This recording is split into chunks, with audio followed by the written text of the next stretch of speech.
You wake up. The house is quiet. Nothing woke you. No noise, no bad dream. You just surface. And before you look, you already know it's somewhere around 3. You turn over. You try not to look at the clock. You look at the clock. Then the second part starts, the part that's actually the problem, lying there wide awake doing math. 4 hours left, 3.5. Here's what I want you to know in the next 10 minutes. The waking up is not the problem. And the part that is the problem is the part you can do something about. First, the thing nobody tells you. You have company at 3 in the morning. In a large survey of the American population, almost 1 in 4 adults said they wake during the night every single night. And for 9 out of 10 of them, it had been going on longer than 6 months. Nobody talks about it because it happens in the dark, alone, and by breakfast it feels too small to mention. So if part of you has been wondering whether something is wrong with you, set that down.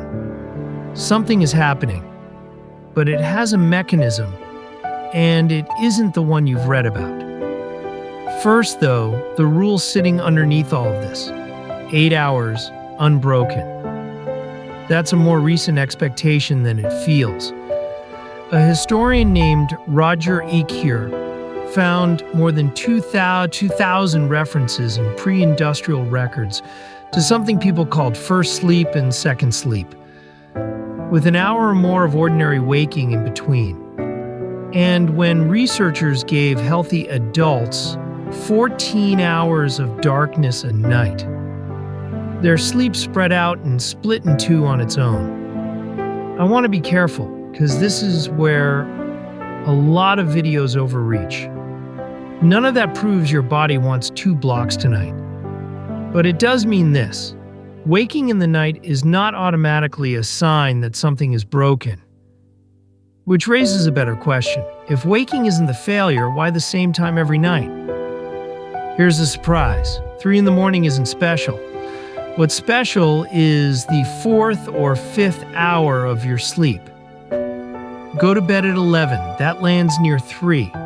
Go to bed at 9 and you'll wake near 1 and swear something is wrong with you at 1 o'clock.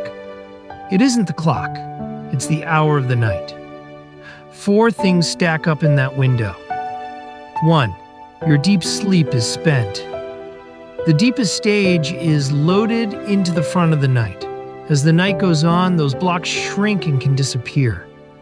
Dreaming sleep takes over, and dreaming sleep is light. You're much easier to wake from it. 2. Your sleep pressure is gone. All day, a chemical called adenosine builds up in your brain, and that buildup is the pressure that makes you sleepy. Sleep burns it off. By hour 4, you've spent most of it. Very little push left holding you under. Remember that one. 3. Your body temperature is heading for the lowest point of your entire day. That bottom lands about 2 hours before your normal wake time, and by hour 4, you're already sliding into it. 4. Your internal clock has turned toward morning. Melatonin has peaked and is falling, and cortisol has started its slow climb. And that climb is slow. It's a curve that peaks after you wake, not a spike that throws you out of bed. Because that's what these 4 add up to. Thin ice, your bladder, a car outside, the room warming up, a sore shoulder. Any of these at midnight and you'd never know. You'd turn over inside deep sleep and never surface. At hour 4, the same small thing lifts you all the way out. You're not waking more than you used to. You're noticing it. And here's something you can use right now. Remember that sleep pressure, the one that's already spent? That's why you can't force your way back down. There's no fuel left to force with. Lying there trying harder is the one strategy that cannot work. Because the thing you're trying to summon is chemically not there. So this was never about trying harder. It's about what you do in the next 20 minutes. 4 steps. This is the part to remember. Step 1. Don't look at the clock. Turn it to the wall tonight, before bed, because at 3 in the morning you won't have the willpower. The moment you see the number, your mind starts calculating. 4 hours left. 3.5. That calculation isn't neutral. It raises your alertness, and alertness is the exact thing you're trying to lower. Step 2. Give it about 20 minutes, by feel, not by counting. If you're still awake and it's starting to feel like effort, that's your 20 minutes. Step 3. Get up, leave the bed. This is the one that sounds wrong, and it's the most proven thing in this video. It's called stimulus control. Researchers have used it since 1972, and the American Academy of Sleep Medicine recommends it on its own. Here's the logic. Your brain is an association machine. Every hour you spend awake and frustrated in that bed teaches it that the bed is where you lie awake and get frustrated. Do that for months, and the bed becomes the trigger. Getting up breaks the lesson. So get up, keep the lights low enough to move safely, not bright enough to wake the house. Sit somewhere else, read something undemanding, nothing with a screen to scroll. Step 4. Go back when you feel sleepy, not when you decide it's been long enough.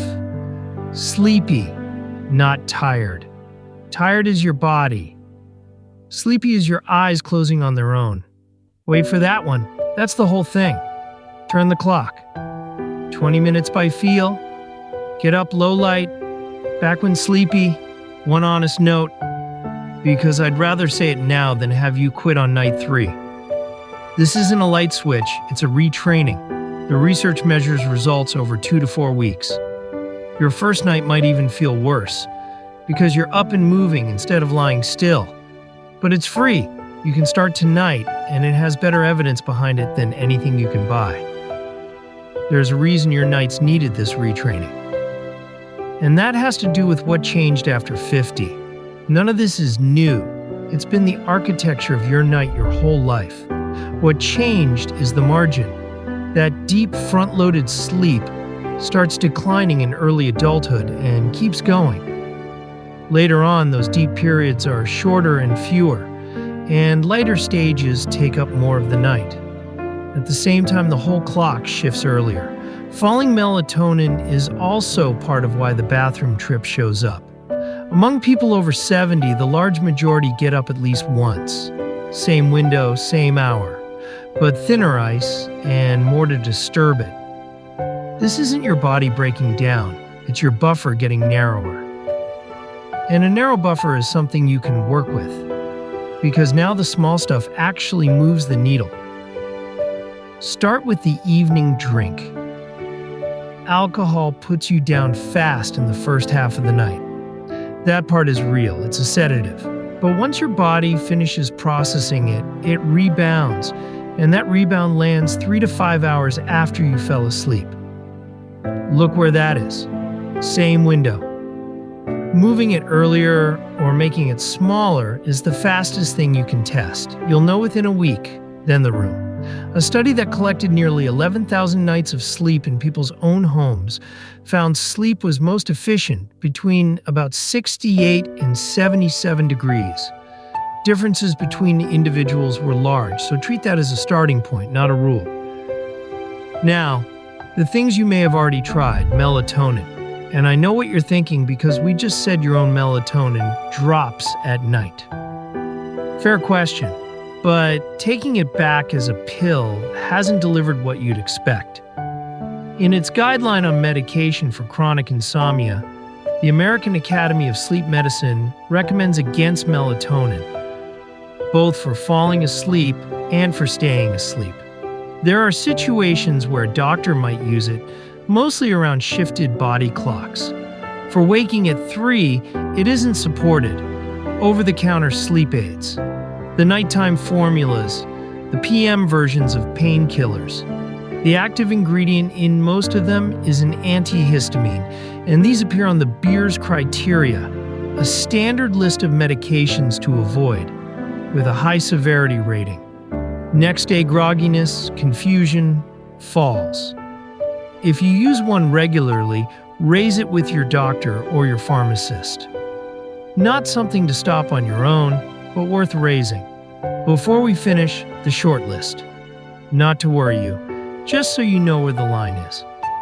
If you snore loudly with pauses, then a gasp or a snort, especially if someone else has noticed it, that's worth getting looked at. Sleep apnea gets worse during the dream-heavy sleep of early morning, the same window we've been talking about all video. Same hour, different cause, and it's treatable. If you wake short of breath, if you're up more than twice a night for the bathroom, if you're sleeping what should be enough and still fighting to stay awake during the day, especially behind the wheel.